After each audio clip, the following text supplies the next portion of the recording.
Para konfrater yang terkasih, kita bersyukur boleh berkumpul bersama dalam satu komunitas untuk mengadakan rekoleksi. Dalam bulan Maret 2020 ini, kita bersama-sama ingin mendalami tema Keluarga Kudus sebagai teladan hidup kita. Secara khusus bersama Romo Egon Faber, konfrater kita dari Jerman, kita diajak untuk merefleksikan lebih dalam 3 hal pokok. Yang pertama, cita-cita Pater Bertie menempatkan keluarga kudus sebagai teladan. Yang kedua, pelbagai keteladanan yang ditunjukkan oleh keluarga kudus. Dan yang ketiga adalah cara-cara penghormatan kepada keluarga kudus. Yang pertama tentang cita-cita Pater pendiri. Beliau tentu punya alasan menempatkan keluarga kudus sebagai teladan. Sekarang pertanyaannya adalah mengapa Pater Bertie memilihkan keluarga kudus untuk kita anak-anaknya? Seorang bapak yang baik tentu mewariskan atau memberikan sesuatu yang baik pula untuk anak-anaknya. Menurut Romo Egon, Pater Bertie memberikan keluarga kudus sebagai sebuah orientasi yang mendasar.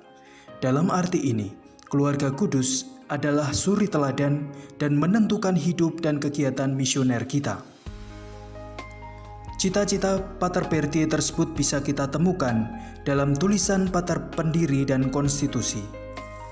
Pater pendiri pernah menulis, "Teladan keluarga kudus adalah harta yang kami wariskan kepada kalian. Namun harta itu terpendam. Perlulah melalui meditasi kalian mencari kedalaman Yesus, Maria, dan Yusuf, hingga kalian menemukan semua kekayaan yang tersembunyi di dalamnya.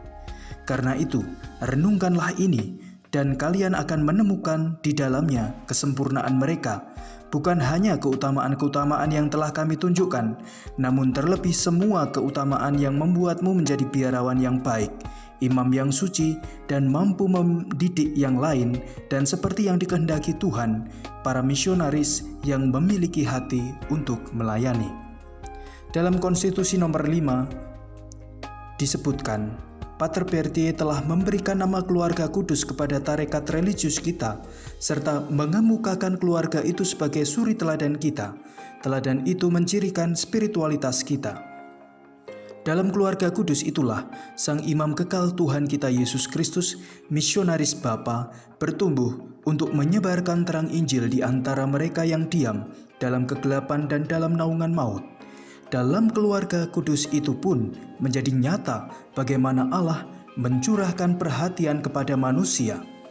Di dalamnya, jawaban manusia atas anugerah Allah diberi ungkapannya yang paling jelas.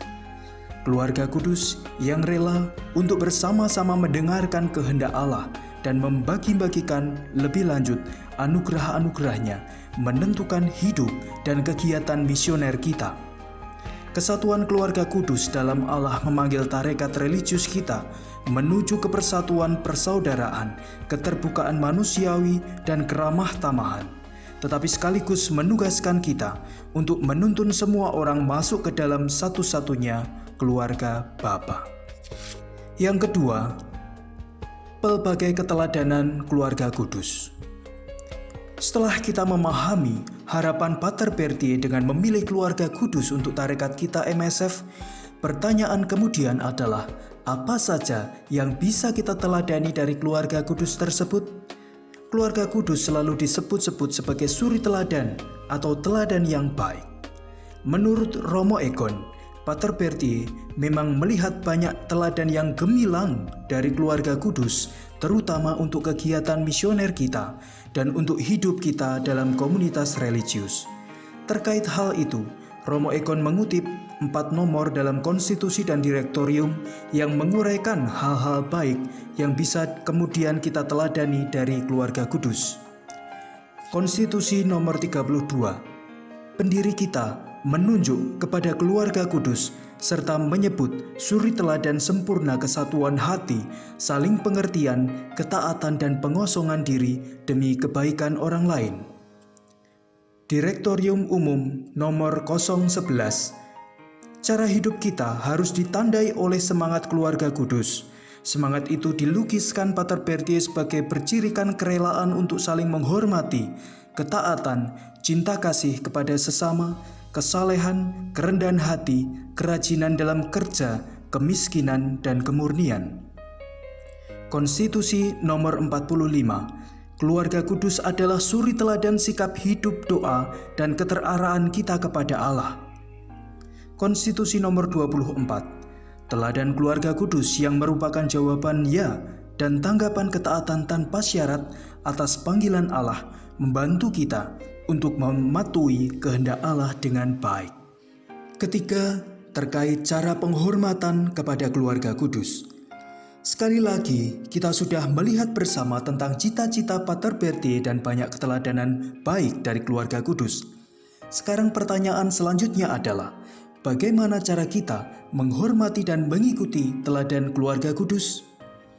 Untuk menjawab pertanyaan tersebut, Romo Egon mengutip kata-kata Pater Bertie sendiri. Tak ada satupun yang mengungkapkan iman gereja secara lebih baik selain doa-doa liturgis ini. Karena itu, tak ada satupun yang lebih mampu memberi kita gagasan-gagasan benar terkait dengan kebaktian kepada keluarga kudus selain misa dan ibadat harian untuk menghormatinya yang telah disetujui oleh Tahta Suci. Dengan mengutip tulisan pendiri itu, Romo Egon menekankan betapa pentingnya penghormatan kita melalui devosi dan doa liturgis yang dikhususkan kepada keluarga kudus. Dalam hal ini Romo Egon menyebut teks-teks liturgi khusus MSF yang disetujui oleh Tahta Suci, misa votif untuk keluarga kudus, misa dan teks-teks brevir Pesta Santa Maria La Salette.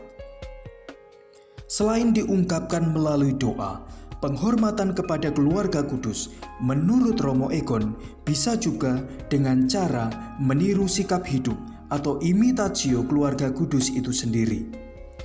Sebagai contoh yang diambil Romo Egon dari teks pidato Paus Paulus ke-6 adalah sikap hidup keluarga kudus untuk hidup hening tersembunyi di Nazaret dan giat dalam pekerjaan tangan di rumah sang putra tukang kayu. Para konfrater yang terkasih, semoga dengan merenungkan tema keluarga kudus sebagai teladan hidup kita, kita masing-masing dimampukan untuk menjadi misionaris MSF yang menghidupi nilai-nilai keluarga kudus dan akhirnya terpancar dalam pelayanan kita kepada semakin banyak orang.